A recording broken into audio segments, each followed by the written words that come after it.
and welcome to another episode of Queen Code TV, powered by YP Empire. I'm your host, Shenise Foote-Vann, and today I'm here with two beautiful co-hosts. Hi, my name is Dominique Rickett from Who's in Your Face LLC. And I'm Jenn of Sugar Free Digital. And we also have two beautiful guests that are joining us today. I'm Ashleigh with Pertinent. And I'm Kyra Bolden, founder of Slated LLC, and I'm also running for state representative for the 35th district. Great, and today we're going to be talking about the state of Black womanhood. So ladies, I just want to jump right in and kind of like share our perspectives about what's going on in the state of Black womanhood in today's society. So Ashley, let's start with you. I think that we're becoming more confident in who we are. We're taking higher roles and going for it. Whatever it is that we want, we're grabbing by the horns and riding away. I think the state of Black womanhood is definitely evolving, and I think it's the strongest that it's ever been. I feel like we have been forced as Black women to come more to the forefront and really unite and just be stronger. I think that being Black right now, being a Black woman more specifically, is just lit, right? It's trendy. Super it's lit. Something that like everybody, Kylie want to be Black, all of Kardashians and Jenners, and I just feel like it's just a good time, like you said, Dominique, to be a Black woman. But the issue is it's trendy. So once that trend goes away, I'm still a Black woman. You know what I mean? And so I still have to deal with like what's going on in society. I have to still deal with it. I have big butts and curves and all this, and when that's not trendy anymore, then I'm still here left to deal with that ridicule and shame that society has tried to give me. So do you think that the value of being a Black woman will go down once these trends disappear for people of other races? I do. I really do. And I feel like, and that's something I want to definitely dive into. I feel like being this Black woman right now, since it's so popular to have Black features and not necessarily be a Black woman, that is something that once that's away, once that's gone, then like what's left other than my skin color that isn't accepted widely? But I think my biggest issue with that is who's to say? Who is going to determine the value of a Black woman once it's no longer able to buy? You know, once it's no longer a commodity. Who's to say that we're still valuable? But the state of Black womanhood, just as a Black woman, I still think it is very fragile. Because like we were just talking about, it's still left up to other people. You know, it's still at the hands of others. And, you know, we're still kind of on that scale. But I think we're definitely tipping it in the right direction. So I feel a little bit differently about it. I do agree with what you all are saying, but I really feel like we're the trendsetters. We are the forefront to what everybody wants to be throughout history. Everybody always, you know, kind of copies what we're doing, and we always switch it up and give them something to look forward to. And I think that we're going to continue to do that. So on our part, that means that we're constantly reinventing ourselves, but I really feel like that's also a part of what's wonderful about being a Black woman, the fact that we can reinvent ourselves and that people take notice and, you know, try to emulate us, and then we switch it up again. And you know, they can't catch up. So. As trendsetters, or people that emulate us, right? People are constantly emulating us, like you said, Kyra. So we all know about, or maybe we don't, but maybe a year or so ago, it came out where Kim or Kylie or someone had Bantu knots, and they came out and was like, "Oh, they created this wonderful style," and it's like, wait a second, like we have been doing this for centuries in Africa, in our homeland and motherland, where I like to believe that all life originated, but we have been doing this for so long, and so these are trends that are being set by us, but not being attributed to us. A lot of images, like as Black women, you'll see that we feel that we need to conform to. And so what are your thoughts about that, having to conform, whether it's with your hair, whether it's with how you look, whether it's with butt implants or whatnot? So what are your thoughts about that? I'm definitely very aware that I'm a curvy woman. So even in the building that I work with, I'm a student teacher right now. In addition to being a makeup artist, the other young women can definitely wear leggings and different things. And for me, it's like, okay, if I'm wearing leggings, then my top needs to be at least at my thighs or lower. So I'm definitely conscious about it. But as far as my hair is concerned, I don't ever want to work in an environment where it's not the status quo for me to wear a certain style. Right here, this is my weave. Up under here, I have natural hair. So I flip-flop between whatever I want to do, whether I want to do finger coils, braids, cornrows. I like different styles. I think that's the best part about being a Black woman is that we can change our hairstyles and look different. I can be trendy, I can be long, I can be short. So I don't ever want to work in an environment where I feel I can't express myself. I agree with that. I feel that I've succumbed to that standard of beauty before. I remember going on interviews and I felt that I needed to have long straight weave because you're not going to accept locks, or you're not going to accept an afro, or you're not going to accept my natural state of hair. But once I got in there, I brought it all out. So, speaking for the person that does have the long straight weave in the room, it's so I'm an attorney, so it's different for me. So the place that I actually work is very progressive. It's a Black-owned firm, so awesome. They definitely embrace natural hair and how people look. However, I have to still go to court. I still have to go to just different conferences and things like that, and obviously the standard is very different, and I don't see people that look like me very often. Right. So I do feel pressure to conform because it's a reflection, not just on me, but on my firm. Even though I speak well and I'm intelligent, the first thing that people are going to see is how you look, and they're going to judge you based upon that. And that's something that, is real. It's real life. What I cannot appreciate is someone telling me my perspective and my journey doesn't matter, or my perspective isn't something that should be worried about. The fact that you do feel the pressure to conform means that there's pressure out there, right, or else you wouldn't feel that pressure, you know? So when you're walking in the courtroom and no one's looking like you, if you speak well, I know you're educated, you know what I mean? You're a smart, intelligent woman, but because of your look, you have to change up your hair just to be taken seriously. Come on now, that's not, it is what it is, but that's not okay, right? Okay. So all these foreign bodies just being put into your body because you want to have a certain image. Like, don't get me wrong, I get it. I get the pressures of society. We look at TV, we look at YouTube, we look at social media. Doesn't matter what we look at. Every girl got this beautiful face, got these big boobs, got this itty bitty waist, and this fat butt. Like, it just is what it is. I couldn't imagine being in Hollywood and being around these people and truly feeling that pressure, because you're literally paid to look a certain way when you're in Hollywood, whether you're an actress, an actor, a movie star, a singer, it doesn't really matter. You are paid to have a certain look. So what I would hope for our women, and you can chime in if you have different hopes, but that we can start to set that trend and say, this is how I look. You either get with the program or you don't get the program at all. I had to embrace myself and understand that whatever I'm looking like, whether I have makeup on, whether I don't, whether I'm natural or not, I need to have peace and confidence within myself. And when you love yourself, everybody else is attracted to that, regardless of what hairstyle you have. Very true. Regardless. Very true. Confidence is the most attractive thing in anybody. Just confidence, no matter, like she said, no matter how you look, how you dress, or what you have going on in your life, if you're confident, you're just like a magnet. Right. That's it. So let's be real. We can tell somebody to be confident all day long. That don't mean you're going to go and be confident just because we say you should be confident. Right. So what are some things, Dominique, that you had to do? How did you still make yourself feel like that most beautiful woman in the room?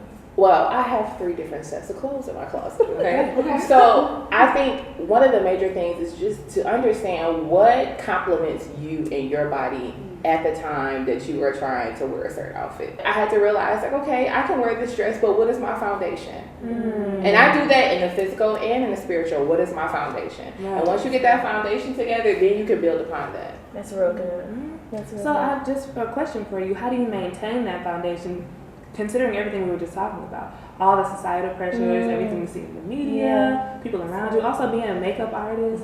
How do you maintain that foundation? self-assurance, I suppose? You know what? It's just, I have to be at peace with myself. So I'm just making sure now that I'm eating better.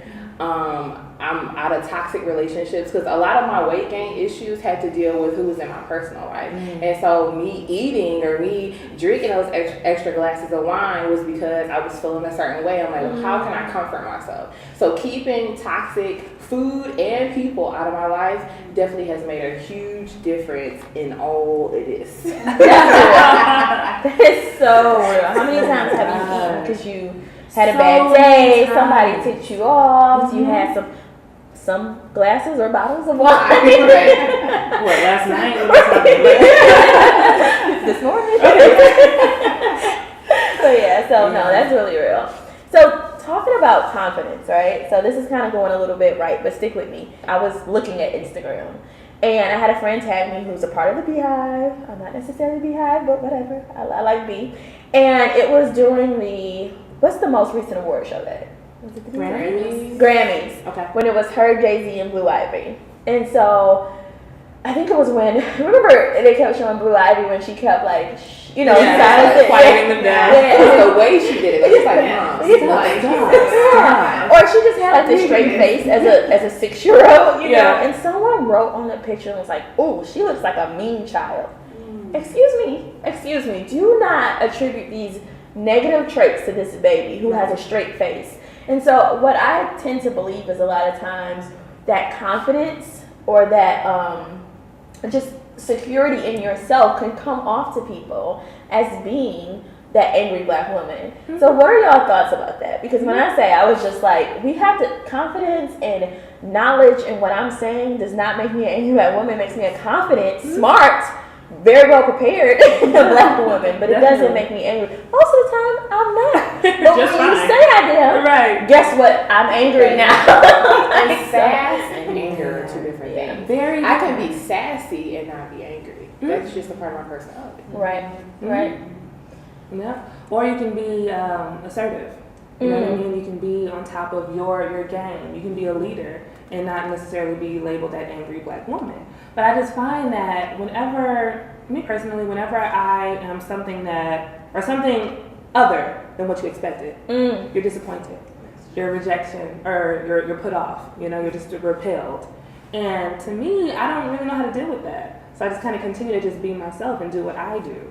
Because you're going to be upset either way. Right. Because I don't plan on stopping. You know what I mean? So there's that. And you shouldn't. You shouldn't. But I mean, that's how you deal with that. It's hard working in corporate America, though. Because there's a line that you often have to toe.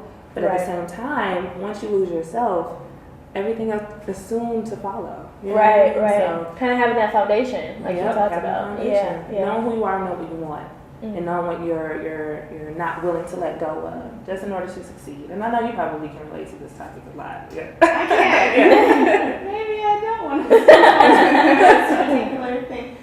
So for me, it's a little unique because I've been told I look very young. So that's another factor on top of that. So for me, being assertive is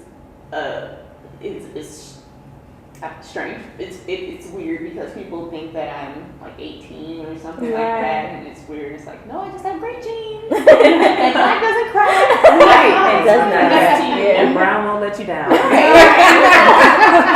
So, for me personally, it's interesting navigating the fact that I look very young, that I'm a woman, and that I'm a black woman.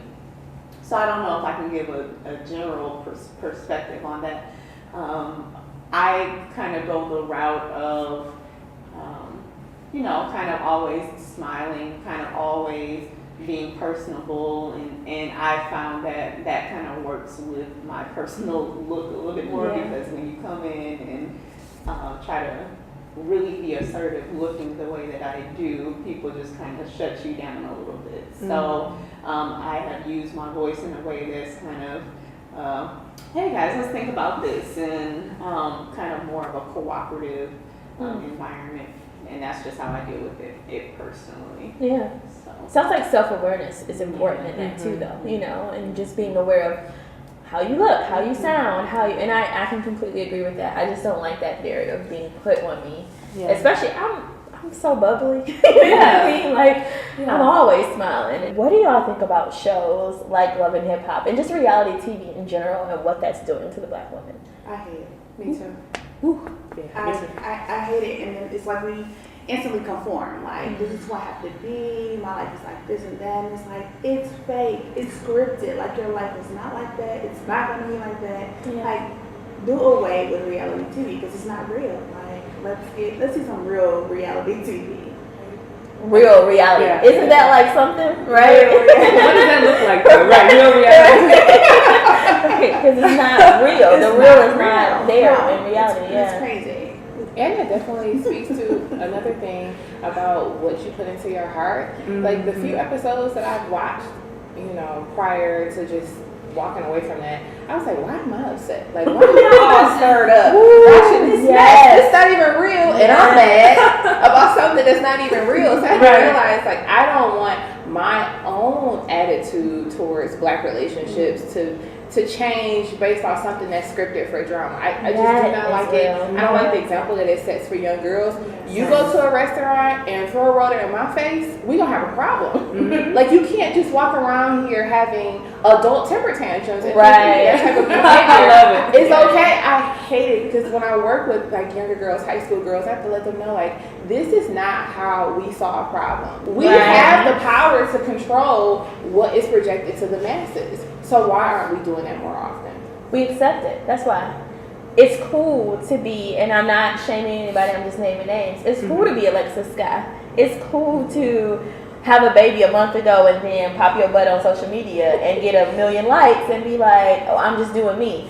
Now, mind you, I am more leaning towards a progressive, like, feminist mindset, and so I am okay with you owning who you are.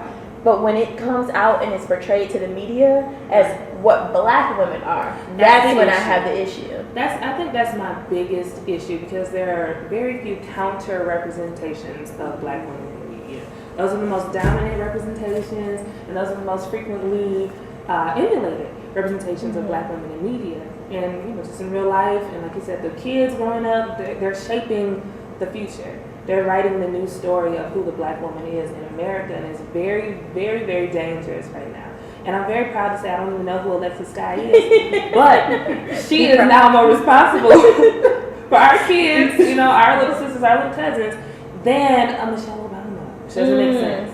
Then Tracy Ellis Ross, the way she's portrayed on Blackish, one of my favorite shows right now. And that's saying a whole lot. And then even when you look at who's being interviewed, who's being the most talked about, it's all these people. Because it's sexy, it's sensational, and that's what we run after. I want to bring up the fact is who's producing all of these things. I mean, Mona is one, but she has partners, she has bosses. A lot of the representation is not coming from us, and I know that Blackish, I think the main producer, her name is Kenya Harris. I don't know, but you know, she comes up on the TV show. But I think it's us making sure that we control the narrative and that we're pushing our own stories, just like Oprah has done with the OWN Network. I love Queen Sugar. I think that's an excellent show, and making sure that we support those things. Absolutely. That's it. I think is really important, and pushing young women and young Black women, young Black men into those roles, just like the director of Black Panther, because he also helped write that. And so I think our narratives can be shared when we're in those positions of power. Right. We need to push our young people to be in those places. I feel like being intentional with where you put your money, being intentional with where you decide to record a TV show, you know, like I remember the whole Oscar So White thing. Like, let's not just turn off the TV. Let's not record it. Let's not do anything that supports it. The NFL, Colin Kaepernick, like, I don't like football, so it's a little easier for me, but I'm not watching it, and if you are, you're fine, but like, we have to start putting our mouths and our actions and our money where our belief systems are, because it will go nowhere. Absolutely. Black men and Black women. This is something that like resonates with me. I'm a believer of Black love. I believe that you love who you love, and that's okay. But I do love the images of Black love, and it shows young kids, since we've been talking about kids, that it's possible. Growing up, I didn't see it. My mother wasn't married. You know, my grandmother isn't married. You know, she got divorced and never wanted to marry again. So I never saw those images, and so I love seeing it. But do you think that Black men hold Black women down the way that we hold them down? I think there's definitely room for growth. There are a percentage of Black. I'm just keeping it real. There are a percentage of men who definitely hold us down, who definitely speak highly of Black women, who praise Black women. But then on the flip side, there are Black men who have a voice, who speak negatively on us, and sometimes the negative is projected more. So I just need our kings to push it a little more, like take it up a couple notches. I think, like you said, there's definitely room for growth, but I just really wonder what it'll take. I wonder when they'll decide, she's been holding me down this whole time. You know what I mean? Yeah. She's been holding me down this entire time. When does she deserve for me to do the same in return? But then you said, like, even if I'm not dating her, when can I stop putting her down? When can I stop disrespecting her or turning others against her? That's my question for the Black men, for our kings. I think we've allowed so much, you know, and even being called out our name, we've accepted it. So most Black men feel like it's acceptable. But in Black Panther, you also saw how the Black woman held the Black men down. Down with like no it would have been no more. Yeah, like I got you. But we don't get that in return. It's like you're strong enough to handle yourself or to hold yourself down. So I don't know if they feel intimidated by us because of our strength, or it's just like she has it on her own. She doesn't need me. She's gonna show herself either way, with or without me. When we know our roles and we know what we're supposed to do, it's fruitful, it multiplies, it's positive. And that's why we're so under attack, because Black unity is powerful. But some of us need to understand We don't that. realize it, yeah. That is real. I just wish Black men and women realize the power of a team more. Like, we're not in competition with you. Like, you're like, and I am spiritual and I am religious in the sense that I'm a Christian. And the fact to me is, I'm your helpmate. Yes, absolutely. I can't be my greatest without you, but guess what? You're not going to be great without me either. That's just how I feel. How do you feel about men, or Black men, dating outside of their race? I believe that God is love, and love has no color. However, I knew it was a however. I want a Black king, okay? I'm single. I want a Black king. Now, as far as our kings who date outside of their race, for me, I'm not. I have a lot of close friends of mine that are of other races, and sometimes even in working, I've noticed that certain women, it was something special about that person. It could be a good or a bad thing, but I have noticed that in my profession, there have often been women that I'm like, wow, she's like so comfortable around me, and come to find out she got her brother. I'm like, okay. But on the flip side, there have been situations where I feel like you got, like you came from a strong Black mom. You went, your Black mom put you through college. You became a lawyer. You did this. And then the next thing that you do is go out and you find anything but a Black mom. Like, you mean to tell me there was nobody in your cohort? You never had a class with a sister? Like, did you even open yourself up to it? But sometimes I have learned that some boys, they just grow up liking other things, but then I question, why is that? So I don't necessarily, my husband is Black. I don't disagree with interracial dating, but what I do hope, and if we're specifically talking about Black men dating outside of their race, I just hope that woman understands the struggle, that she can say that Black lives matter just for the sake of her husband and the sake of her children. Absolutely. That she's an advocate for our issues and understands the culture.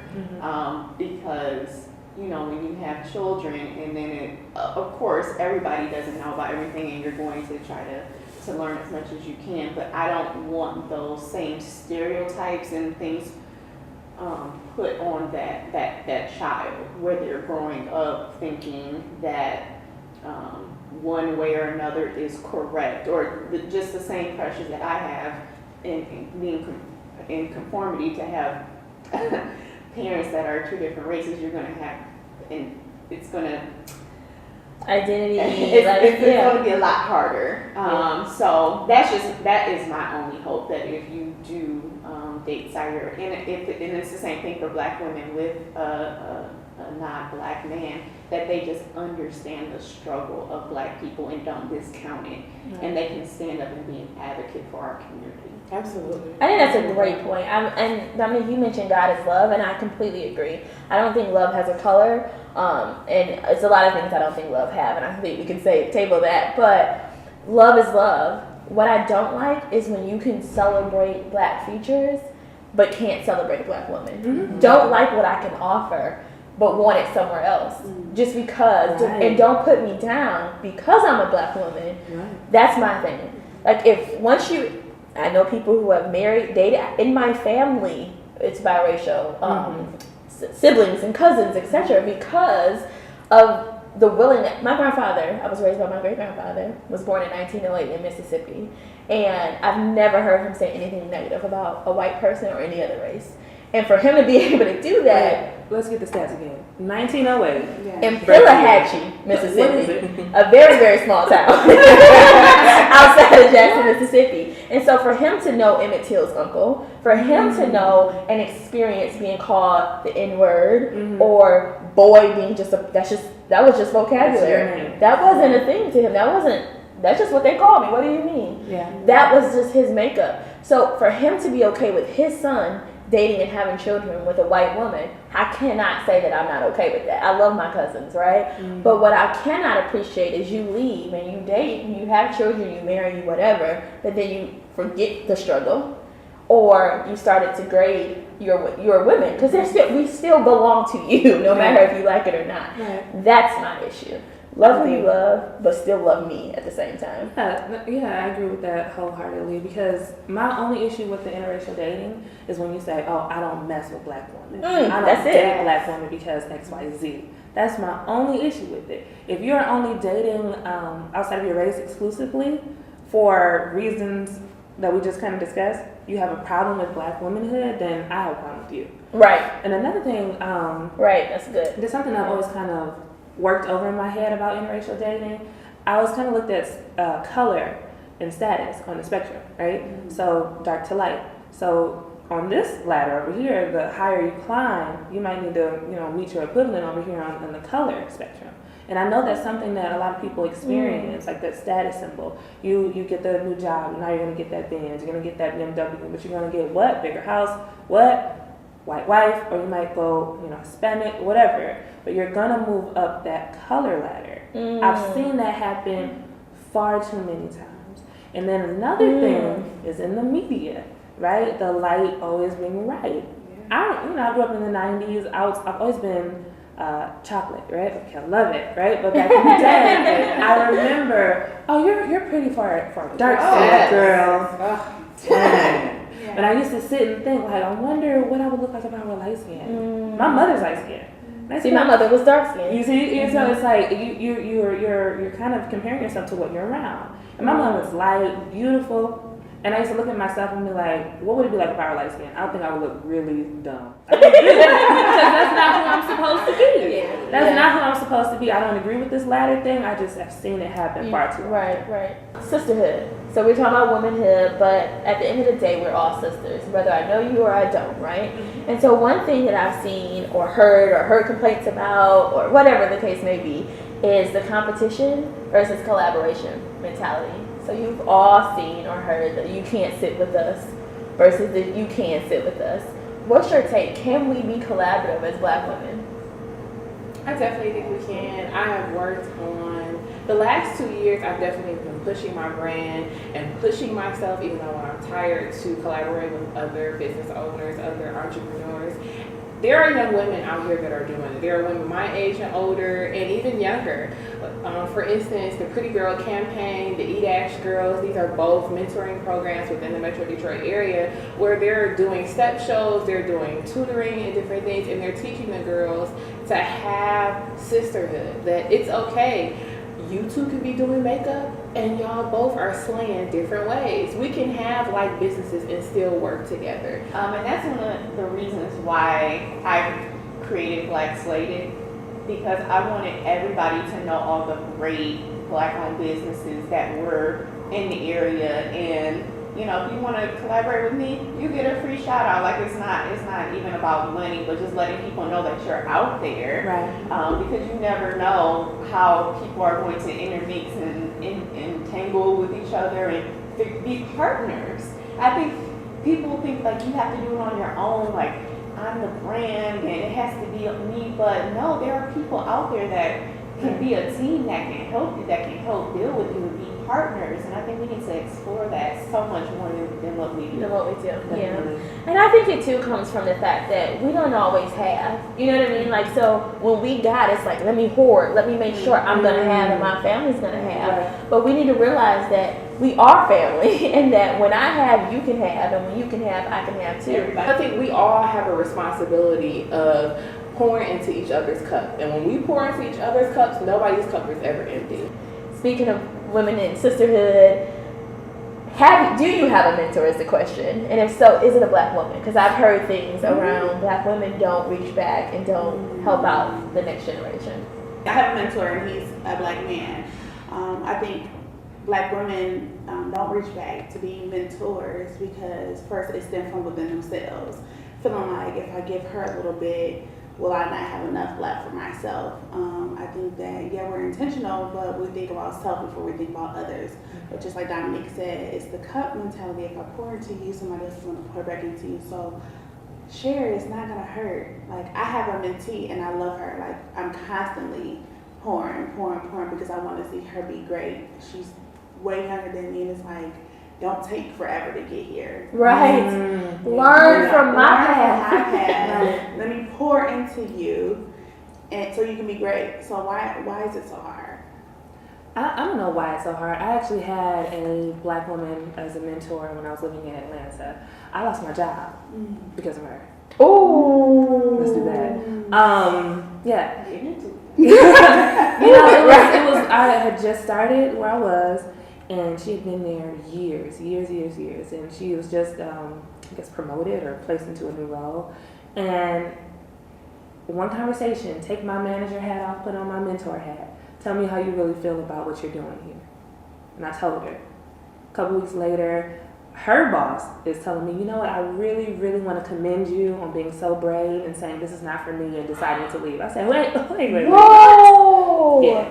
So that has been my experience with the Black woman mentor. Burn. I just, girl, let me tell you, so that was years ago. But I also have a Black male mentor as well. But recently I acquired a new Black woman mentor. I'm very excited about it. And so far it's been very, very positive. And I was very apprehensive after that experience, obviously. Yeah. But, this time around, I think it's going to be me pouring into her more and not just expecting everything from her. Learning from her, but also offering things to her. So it is the cup mentality that I think, often in mentorship, mentee-mentor relationships, it is about what you can do for one another. And I don't think that's often kind of displayed. So when you're asking for a mentor, it's more so like, what can I help you with? And what can I show you that I can do that you can maybe refine for me? Because you obviously need something from a mentor. But girl, they might need you to help them figure out that iPhone or whatever. It's really just like simple things like that, and along the way you learn and you grow. But I love that cup mentality. I love the idea of that because we can cross mentor. In a lot of ways, in the short time I've known you, you've mentored me. You know what I'm saying? Oh, thank you. That was sweet. Really, I'm serious. But it doesn't have to be super young or super old. Yes. But it could just be like experience versus experience. And so I think it's important because as a Black woman, you'll experience a lot of the things that I'll experience coming through. So I just think it's important.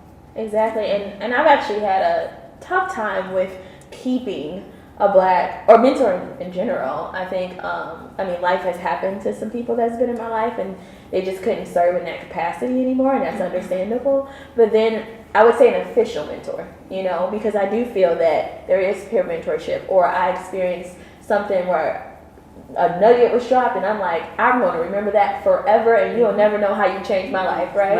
And so I think that I challenge us. How about that? I will challenge black women and all of us at this table. Actually, you mentioned having a mentee, but to reach back, give back, and to be that light for the next generation. So ladies, this was fun. Yeah.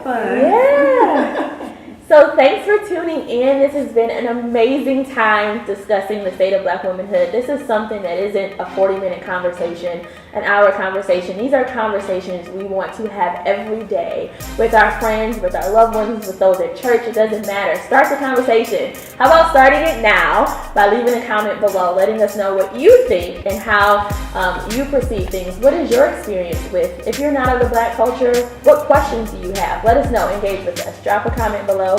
Stay tuned for future episodes, and we'll see you next time.